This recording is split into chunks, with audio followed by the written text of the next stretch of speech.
जलसे के अंदर जो 25 अप्रैल को रीट की भर्ती कराने की बात कही थी, उसमें पिछली 2017 की जो रीट हुई थी उसमें काफी कुछ बातें ऐसी थी जो लोगों ने आकर के बताया था कि इसमें इस तरह की दिक्कत है, राजस्थान के लोगों को कम महत्व मिलता है।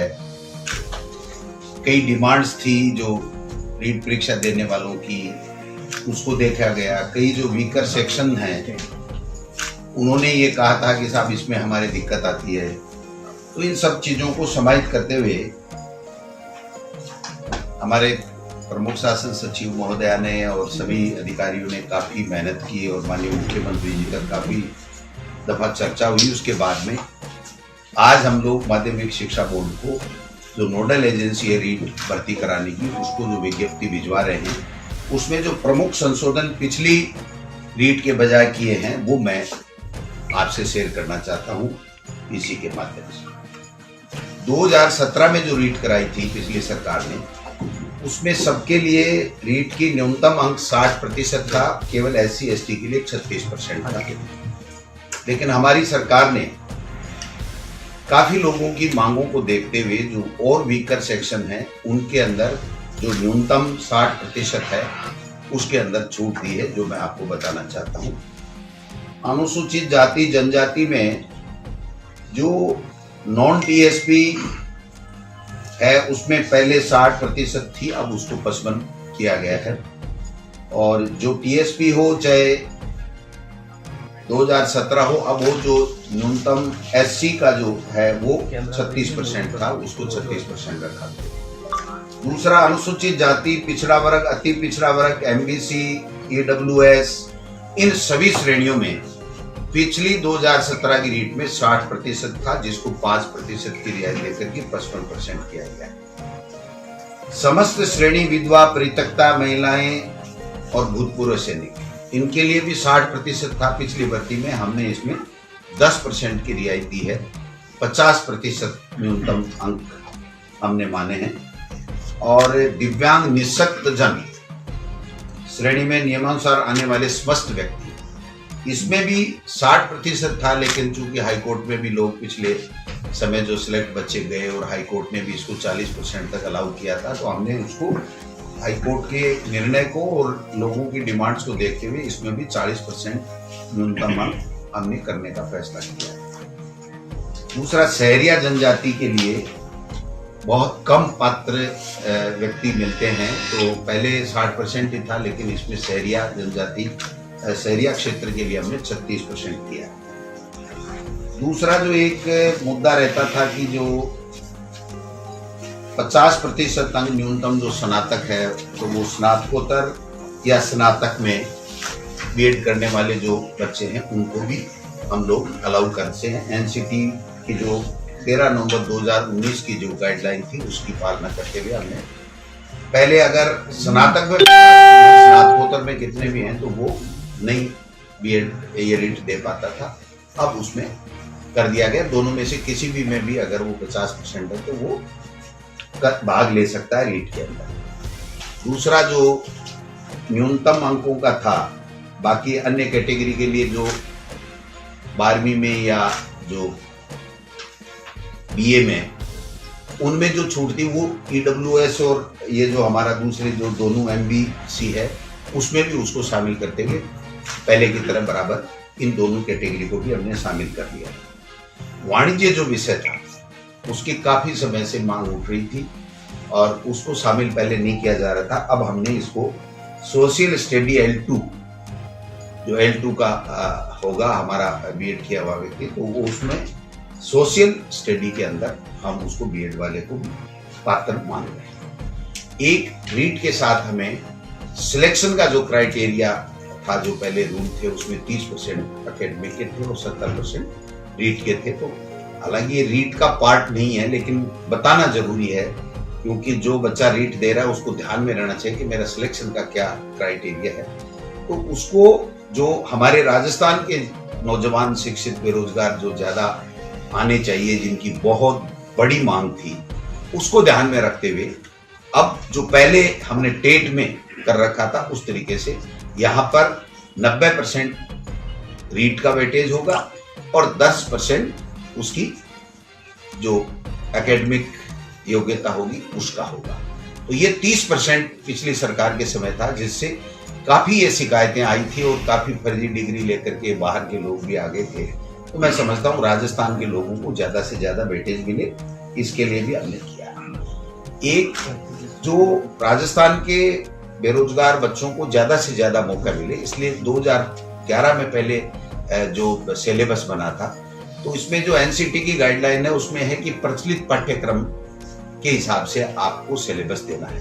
तो हमने दोबारा से सिलेबस तैयार करवाया माध्यमिक शिक्षा बोर्ड की टीम से, और उस सिलेबस में हमने राजस्थान को जहां जहां हमारी पुस्तकों में राजस्थान है वहां पर राजस्थान को सबसे ज्यादा, राजस्थान की भौगोलिक स्थिति, संस्कृति आदि चीजों को हमने भूगोल, इतिहास, कला, संस्कृति सबको वेटेज देते हुए सिलेबस का निर्माण किया है। और जो सिलेबस है वो भी हम रीट के साथ या 1-2 दिन में जो भी माध्यमिक शिक्षा बोर्ड उचित समझेगा तो उसमें वेबसाइट में साथ में लगा देगा, जिससे वो बच्चे अपना अध्ययन कर सकते हैं।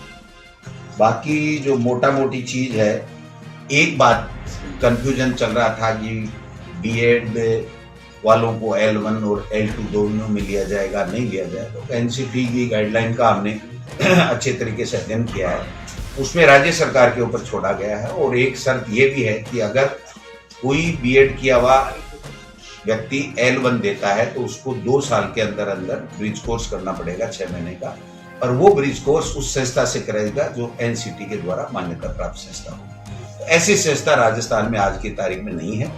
और बीएड के बच्चों को चूंकि फर्स्ट ग्रेड में, व्याख्याता में, सब में मौका मिलता है, तो बीएसटीसी के बच्चों को केवल L1 में मौका मिलता है। तो जब राज्य सरकार का क्षेत्राधिकार पे उनके विवेक के ऊपर छोड़ा गया, तो इसलिए राज्य सरकार ने दोनों वर्गों का ध्यान रखते हुए बीएसटीसी के बच्चों का, वो जो डीएलईडी जिसको बोलते हैं, उसका भी ध्यान रखा है और बीएड वालों का भी ध्यान रखा है। तो L1 है उसमें केवल डीएलईडी यानी बीएसटीसी के बच्चे आएंगे और L2 में बीएड वाले बच्चे आएंगे। एक और महत्वपूर्ण निर्णय मैं इस मौके पर मैम को भी धन्यवाद देना चाहूंगा कि जब बोर्ड से फाइल आई कि साहब 1.5 या दुगुनी के लगभग उन्होंने फीस कर ली थी, तो इनका ये सुझाव था कि मंत्री महोदय हमको कोरोना के समय ध्यान रखना चाहिए और इस फीस को नहीं बढ़ाना चाहिए। तो हमने ये फैसला किया है कि 2017 में जो रीट में जो बच्चों के लिए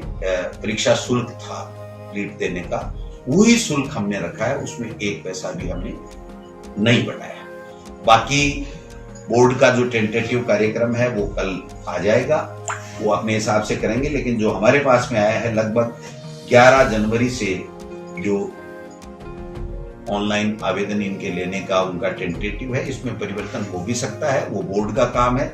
लेकिन जो मोटा मोटी मेरे पास में आया है उसके हिसाब से हम लोग 11 जनवरी से 8 फरवरी तक आवेदन लेंगे, और फिर चालान और जमा कराने की वो भी 4 फरवरी तक की है। और वेबसाइट पर प्रवेश पत्र की 14/4 डेट रखी है उन्होंने टेंटेटिव, और प्रथम 6 से 8, 10 से 12:30 परीक्षा का समय, और वो जो 1 से 5 कक्षा का है वो 2.5 से 5, इस तरीके से 25 अप्रैल की एग्जाम है। तो ये जो मैंने टाइम टेबल बताया, ये बोर्ड अपने हिसाब से आवेदन लेने का घटा सकता है, बढ़ा सकता है, वो उनके विवेक पर, उसमें राज्य सरकार का कोई दखल नहीं है।